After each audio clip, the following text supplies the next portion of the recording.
So we use wearables to understand metabolic disorders, and if you really study metabolic disorders, most of the countries that actually suffer from metabolic disorders are actually in the MENA region.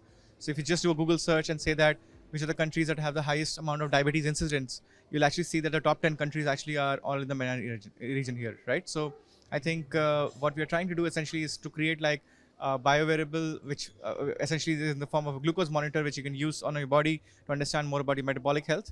Now, this wearable can actually tell you more about how much of a risk do you actually have about metabolic disorders, and this has the potential to change.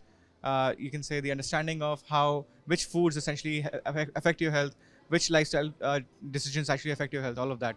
So I think that's how we focus on one of the core aspects of health in the MENA region.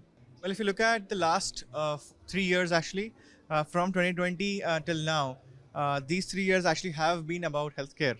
If you think about it, like the pandemic and basically all the world moving into a lockdown, etc. Right? So, the world has understood how important it is to have a robust healthcare system.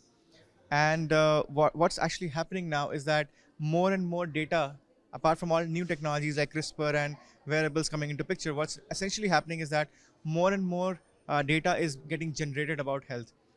If the last 10 years prior to that would have generated, you can say, X amount of data, now we have generated 100X, right?